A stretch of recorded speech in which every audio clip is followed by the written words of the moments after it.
Today is the 15th of the Hebrew month, and I'm going to read chapters 77 and 78 for the 15th day of the Hebrew month.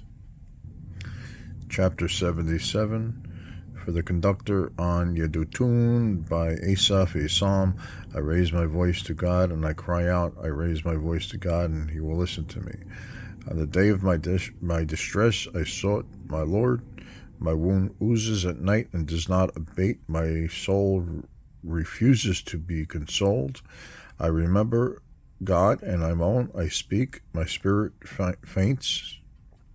Selah, you grasped my eyelids. I am broken. I cannot speak. I think of olden days, of ancient years. During the night, I recall my music. I meditate with my heart, and my spirit searches. Is it for eternity that my Lord forsakes me, never more to be appeased? Has his kindness ceased forever? Has he sealed the decree for all generations? Has God forgotten mercy? Has he in anger restrained his compassion forever? I said, it is to terrify me that the right hand of the Most High changes. I remember the deeds of Yah. When I remember your wonders of long ago, I meditate on all your works and speak of your deeds. O God, your way is in sanctity. What God is as great as Hashem? You are God who works wonders. You make your might known among the nations. You redeemed your people with a mighty arm, the children of Jacob and Joseph. Selah. The waters saw you, O God, the waters saw you and trembled. Even the deep shuddered. The clouds streamed water. The heavens sounded forth. Even your arrows flew about. The sound of your thunder was in the rolling wind. Lightning lit up the world. The earth trembled and quaked. Your way was through the sea, your path through the mighty waters, and your footsteps were not known. You led your people like a flock by the hand of Moshe and Aaron. Chapter 78, this psalm recounts all the miracles that God wrought for Israel. From the Exodus to David's becoming king over Israel. A Maskil by Asaph. Listen, my people, to my teaching. Incline your ear to the words of my mouth. I will open my mouth with a parable. I will utter riddles of long ago, that which we have heard and know to be true, and that our fathers have told us. We will not withhold from their children, telling the final generation the praises of the Lord and his might and the wonders he has performed. He established a testimony in Jacob and set down the Torah in Israel, which he commanded our fathers to make known to their children, so that the last generation shall know. Children yet to be born will rise and tell their children, so that the last generation shall know. Children yet to be born will rise and tell their children, and they shall put their hope in God and not forget the works of the Almighty, and they shall guard his commandments, and they shall not be like their fathers, a wayward and rebellious generation, a generation that did not set its heart straight, and whose spirit was not faithful to God. The children of Ephraim, armed archers, retreated on the day of battle. They did not keep the covenant of God and refused to follow his Torah. They forgot his deeds and his wonders that he had shown them. He performed wonders before their fathers in the land of Egypt, in the field of Zoan. He split the sea and brought them across. He erected the waters like a wall. He led them with a cloud by day and all night long with the light of fire. He split rocks in the wilderness and gave them to drink as if from the abundant depths.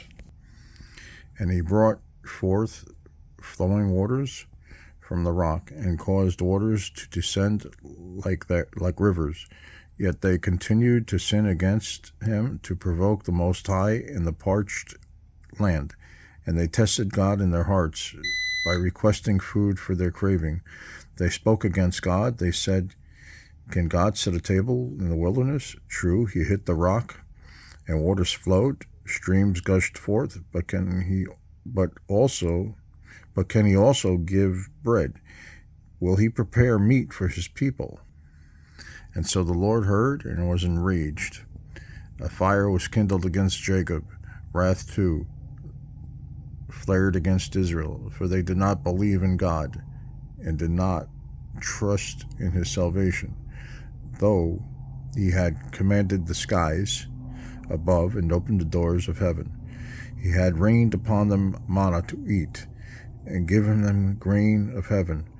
Man ate bread of angels. He sent them enough provision to satiate. He drove the east wind through the heaven and led the south wind with his might. He rained meat upon them like dust, winged birds like the sand of seas, and he dropped them inside his camp, around his dwellings, and they ate and were satiated, for he brought them their desire. They were not yet estranged from their craving. Their food was still in their mouths. When the wrath of God rose against them and slew their mighty ones and brought down the chosen of Israel, despite this they sinned again and did not believe in his wonders. So he ended their days in futility and their years in terror. When he slew them, they would seek him. They would return and pray to God. They remembered that God is their rock, God the Most High, their Redeemer. But they beguiled him with their mouth and deceived him with their tongue. Their heart was not steadfast with him. They were not faithful to his covenant. Yet he is compassionate, pardons iniquity, and does not destroy time and time again. He turns away his anger, does not arouse all his wrath. He remembered that they were but flesh, a spirit that leaves and does not return. How often they provoked him in the desert and grieved him in the wasteland. Again and again they tested God and sought a sign from the Holy One of Israel. They did not remember his hand the day he redeemed them from the oppressor, that he set his signs in Egypt and his wonders in the field of Zoan. He turned their rivers to blood and made their flowing waters undrinkable. He sent against them a mixture of beasts which devoured them, and frogs that destroyed them. He gave their produce to the grasshopper, and their toil to the locust. He killed their vines with hail, and their sycamores with biting frost. He delivered their animals to the hail, and their livestock to fiery bolts. He sent against them his fierce anger, fury, rage, and affliction, a delegation of messengers of evil. He leveled a path for his anger and did not spare their soul from death. He delivered their animals to pestilence. He struck every firstborn in Egypt, the first fruit of their strength in the tents of Ham. He drove his nation like sheep and guided them like a flock in the desert.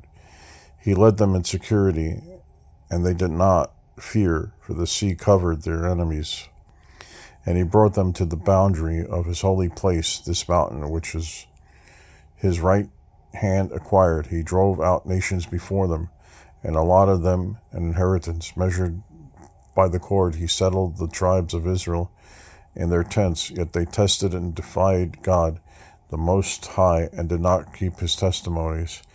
They regressed and rebelled like their fathers. They turned around like a deceptive bow.